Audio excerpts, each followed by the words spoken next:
Bien, ahora vamos a hablar acerca de los patrones celulares y los grandes grupos de seres vivos, ¿sí? Uno de los más antiguos sistemas de clasificación establecida por el señor Linneo divide a los seres vivos en dos reinos, ¿no? El animal y el vegetal. En este reino animal se incluyeron a los heterótrofos, que se alimentan por ingestión, exceptuando los parásitos, ya que estos se alimentan por ósmosis, ¿sí?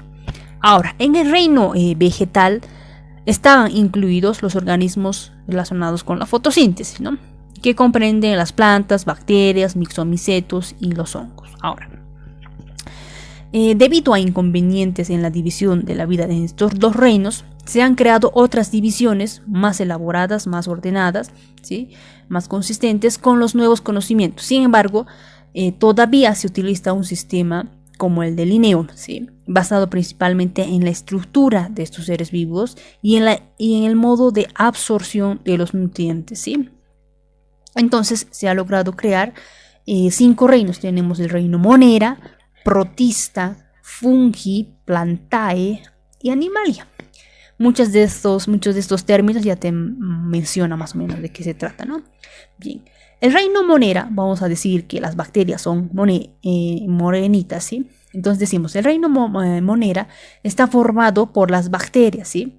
Que son los únicos seres procariotes. Pero también tenemos, habíamos mencionado el primer tema, o en las primeras partes en sí, que las cianobacterias o las algas azules también son bacterias, ¿no? Procariotas. Ahora, el reino protista, ¿sí? Comprende a organismos eucariontes, ¿sí? Pero que estos pueden ser unicelulares de vida libre o pueden ser coloniales, ¿sí? Tenemos, por ejemplo, los protozoos o los fitoflagelados. Ahora, el reino fungi va a comprender a los hongos, fungi, hongos, ¿no? Hongos. Y el reino plantae, pues como su nombre dice, va a componer a las plantas superiores y también a las algas verdes, ¿no? Y el reino animalia, pues incluye a todos los animales, es decir, los seres que pasan por un proceso o por una fase de gastrulación, que es parte del desarrollo embrionario, ¿no? Muy bien, ahora, el concepto de protista no es el mismo propuesto por Haeckel en el pasado, sino actualmente se encuentra entre los protistas o a los protozoos y a los organismos limítrofes, ¿sí? Como los fitoflagelados, que siempre han sido objeto de controversia, ya que eran incluidos por algunos entre los animales y por otros entre las plantas en la antigua clasificación de dos reinos. Ahora, en la clasificación de Linneo, los hongos eran considerados vegetales porque no tenían movilidad, sin clorofila, pero después se han dado cuenta que fueron ubicados en un grupo separado porque presentaban ciertas características propias, no compartidas ni con los animales ni con los vegetales, ¿no?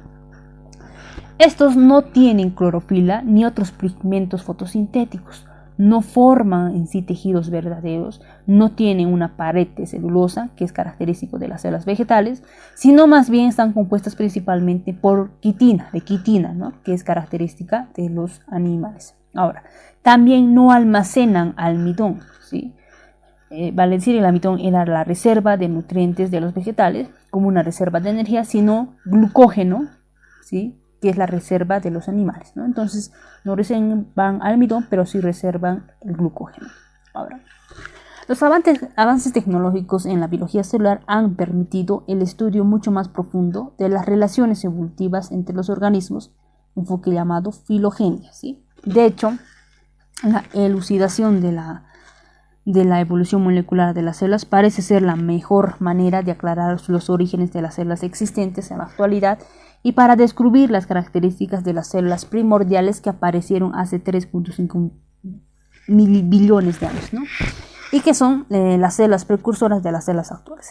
Estos estudios pueden realizarse por medio de diversos tipos de moléculas, tales como la secuencia de aminoácidos en las proteínas y de nucleótidos en los ácidos nucleicos, o la presencia o ausencia de enzimas importantes en el metabolismo de los organismos. Sin embargo, los investigadores encontraron en que el análisis de la secuencia de nucleótidos en el ARN de los ribosomas o el ARNR es una buena forma de estudiar la filogenia.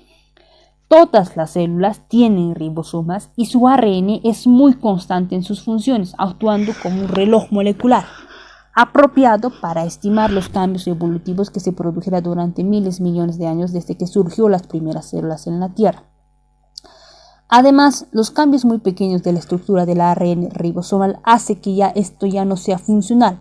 Por lo tanto, su secuencia de nucleótidos fue bien conservada, es decir, mantenida constante en las diversas líneas filogenéticas, y la distancia evolutiva entre los organismos puede ser detectada por las pequeñas diferencias en las secuencias de nucleótidos en el ARN ribosómico. Los ribosomas contienen 3 tipos de ARN llamados 5S, 16S, 23S en las células procariotas, y en las células eucariotas el ARN ribosómico tenemos el 16S, se sustituyen por el ARN ribosómico 18S. La letra S de Steve Beer indica el tamaño de la molécula, que se relaciona con su coeficiente de sedimentación en una ultracentrifuga.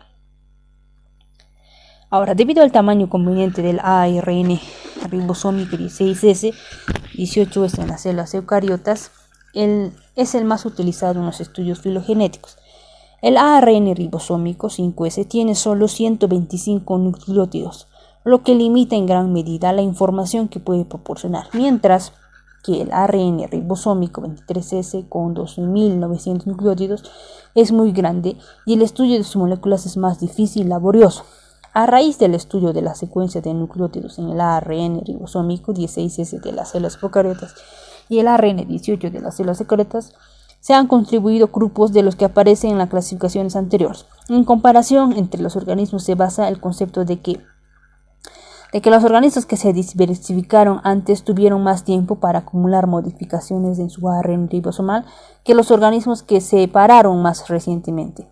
Ahora, investigaciones que realizaron estos estudios concluyeron que la célula procariota ancestral universal inicialmente se ramificó en 2 direcciones, dando lugar a grupos o dominios, el grupo Archaea y el Bacteria, ¿no?